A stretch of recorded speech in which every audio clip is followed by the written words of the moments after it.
Hello friend, नमस्कार। कैसे हैं आप लोग? आप लोगों का स्वागत है आपके अपने यूट्यूब चैनल जिसका नाम है पॉजिटिव वाइब्स। फ्रेंड, मैं आज आपके लिए इम्पोर्टेंट वीडियो लेकर के आया हूं और हम आज का हमारा जो सब्जेक्ट रहने वाला है उसके बारे में बात कर लेते हैं। तो फ्रेंड, आज हम जानेंगे कि एक किडनी फेलियर पेशेंट कितने साल तक जीवित रह सकता है। तो फ्रेंड, इसके बारे में हम जानने से पहले जान लेते हैं कि किडनी जो पेशेंट होते हैं उनमें कितनी कैटेगरीज आती हैं। तो फ्रेंड, इसमें 3 कैटेगरी होती हैं। पहली कैटेगरी वो जिनकी किडनी फेल हो चुकी है और वो डायलिसिस भी नहीं करवा रहे, ट्रांसप्लांट भी नहीं करवाया, बट वो आयुर्वेदिक दवाई खा रहे हैं। दूसरी कैटेगरी उनकी होती है जिन्होंने ट्रांसप्लांट करा लिया है और तीसरी कैटेगरी उनकी होती है जो डायलिसिस करवा रहे हैं। तो अभी हम पहली कैटेगरी के बारे में जानते हैं। जो लोग अपना आयुर्वेदिक दवाइयाँ खा रहे हैं उनके बारे में जानते हैं कि उनकी लाइफ की जो कैपेसिटी होती है वो कितनी होती है, वो मिनिमम कितना जिएंगे और मैक्सिमम कितना जिएंगे, इसके बारे में हम जानेंगे। तो फ्रेंड, जो आयुर्वेदिक दवाइयाँ खा रहे हैं, तो आयुर्वेदिक दवाइयाँ खाने के लिए आपको लोगों को परहेज बहुत करना पड़ता है, जिसमें आपको बहुत ज़्यादा डाइट में बहुत ज़्यादा जो चीज़ें होती हैं वो मना कर दी जाती हैं कि आपको ये नहीं खाना, आपको वो नहीं खाना। आपको एक नॉर्मल डाइट आपको बताई जाती है, जो भी आपका आयुर्वेदिक डॉक्टर है या जो भी आपका आयुर्वेदिक जो भी दवाई दे रहा है आपको, वो आपको ये सब बताएगा। आपको वो प्रोटीन बिल्कुल ही मना कर देगा कि प्रोटीन नहीं खाना। प्रोटीन में आपको बताएगा भी तो मूंग की दाल बताएगा और आपको मसूर की दाल बताएगा खाने के लिए। अब उसमें भी कोई तेल नहीं होना चाहिए, कोई मसाला नहीं होना चाहिए, कोई नमक नहीं होना चाहिए, तो वो खाने में स्वाद नहीं लगती है, आप उसको ज़्यादा खा नहीं पाएंगे। और आपको कार्बोहाइड्रेट्स भी कम लेने हैं, जैसे कि आपको चावल कम खाना है, आपको आलू भी हल्का खाना है, कम खाना है। तो ऐसे में होता क्या है कि जो आप जब इतनी सारी चीज़ें छोड़ देते हो, जो आपके शरीर में जो भी पोषक तत्व होते हैं उनकी कमियां होती चली जाती हैं और जो भी आपका वेट है वो दिन पे दिन घटता चला जाता है और आप पतले होते चले जाते हैं।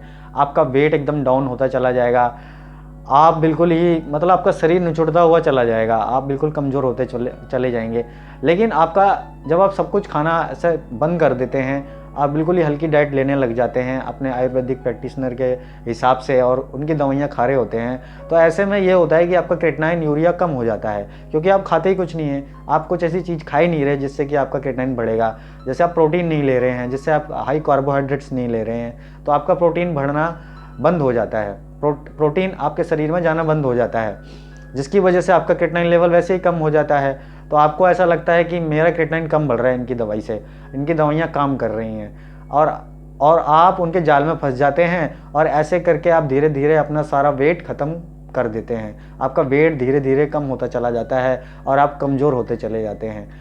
आप इस आयुर्वेदिक दवाइयों से ज़्यादा से ज़्यादा कितना वेट कम करेंगे? आप 3 से 4 साल तक ये आयुर्वेदिक दवाइयाँ खा सकते हैं, फिर उसको आपको डायलिसिस पे आना पड़ेगा।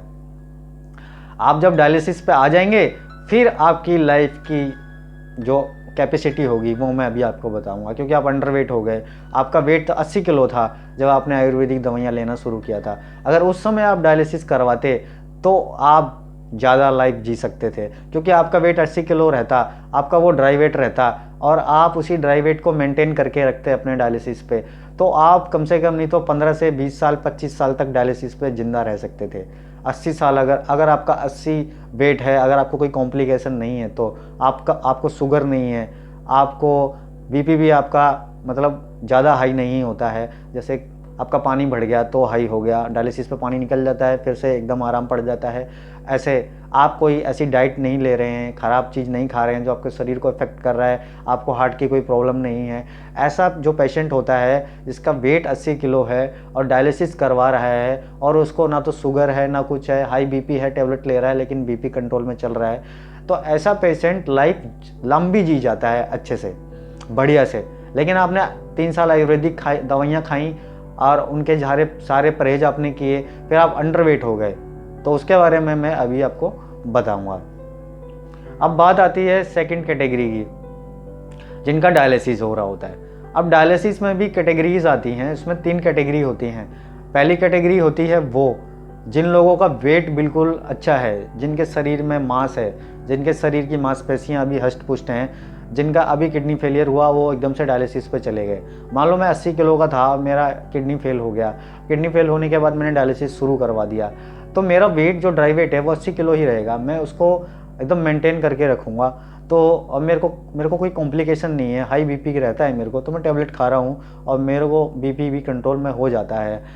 डायलिसिस पे हाई होता है, बट मैं जब टेबलेट ले लेता हूँ तो मान लो मैं अपनी इसलिए बात कर रहा हूँ कि मैं आपको एग्जांपल दे रहा हूँ, तो मेरा जो बीपी है वो कंट्रोल में आ जाता है मान लो।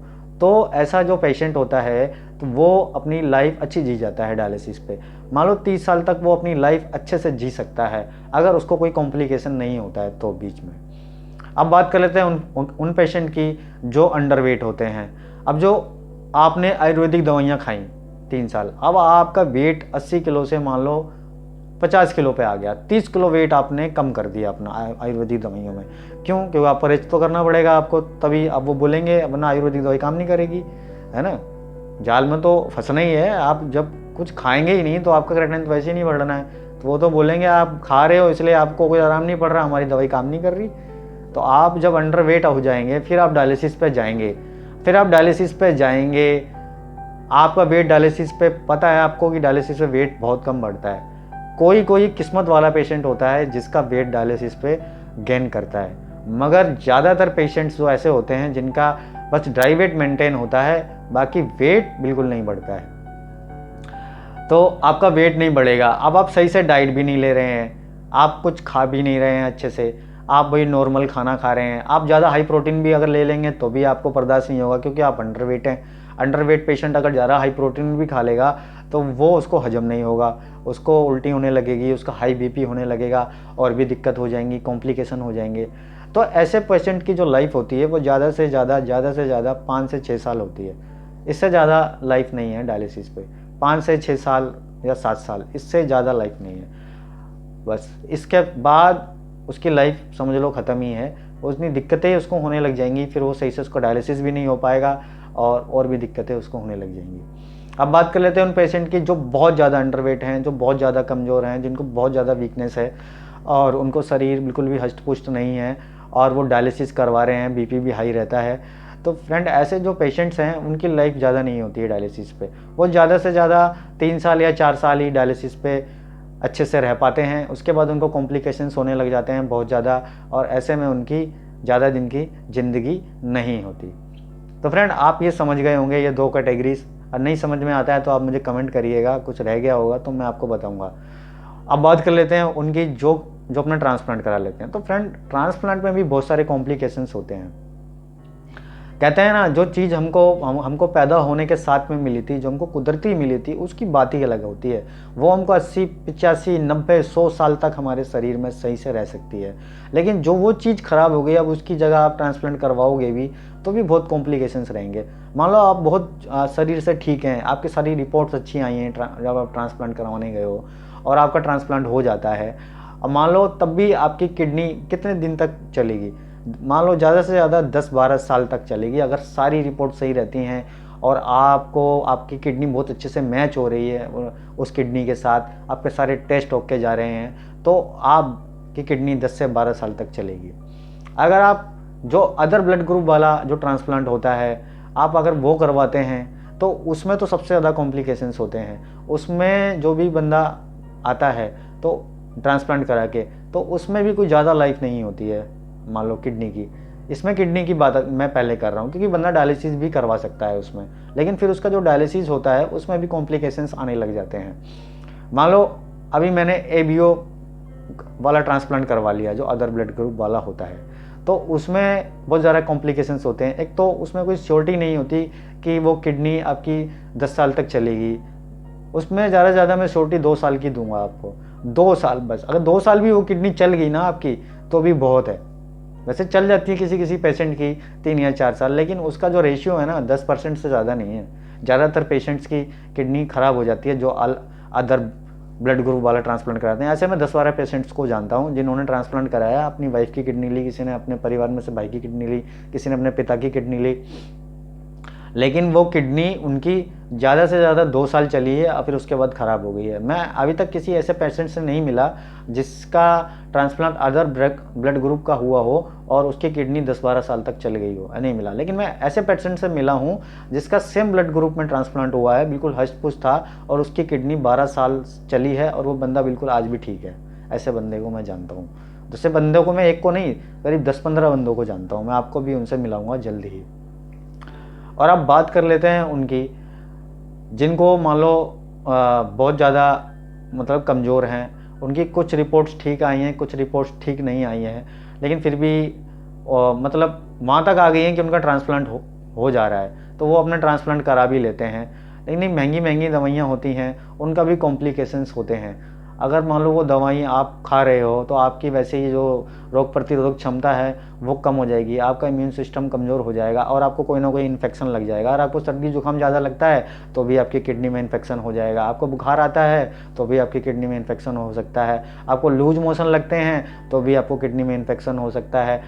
तो फ्रेंड उसमें भी किडनी ज़्यादा से ज़्यादा आपकी 5 साल तक ही चलेगी, इससे ज़्यादा नहीं चलेगी। तो फ्रेंड आशा करता हूँ आपको कुछ इससे समझ में आया होगा, कुछ आपको हेल्प मिली होगी। अगर कोई आपको प्रॉब्लम हो तो मुझे कमेंट करें और मैं आपको उसका जवाब ज़रूर दूंगा। और प्लीज़ वीडियो को शेयर ज़रूर करा करिए ताकि ये हर जगह पहुँचे, फैला दो इसको, हर जगह हर बंदे की हेल्प हो। फ्रेंड थोड़े दिन में हम लोग एक व्हाट्सअप ग्रुप शुरू करेंगे जिसमें आप सारे के सारे जुड़ सकोगे व्हाट्सअप में और एक दूसरे से बात कर सकोगे, दूसरे पेशेंट से आप सारी जानकारियां ले सकोगे। ऐसा हम लोग एक प्लेटफॉर्म शुरू करेंगे इसी चैनल के माध्यम से, ताकि हम एक दूसरे की हेल्प कर सकें। अगर कोई गरीब पेशेंट है, उसका फिस्टुला ख़राब है, वो फिस्टुला नहीं बनवा पा रहा है, उसके पास पैसे नहीं है, तो हम उसे मरने नहीं देंगे, हम उसको आपस में कंट्रीब्यूशन करके उसका फिस्टुला बनवाएंगे और उसकी लाइफ सेव करेंगे। फ्रेंड ऐसे हम लोग, मैं अभी सोच रहा हूँ और बहुत जल्दी इस पे मैं लेकर के आऊँगा। अगर आप लोगों को ये लगता है कि ये सही रहेगा तो प्लीज़ आप मुझे कमेंट करके ज़रूर बताएं आप लोगों की इस पे क्या राय है। वरना मैं ऐसा करता हूँ, इस पे एक अलग से वीडियो बनाता हूँ और आप वो वीडियो देखिएगा और उस पर भी कमेंट करके बताइएगा। तो ठीक है फ्रेंड, धन्यवाद।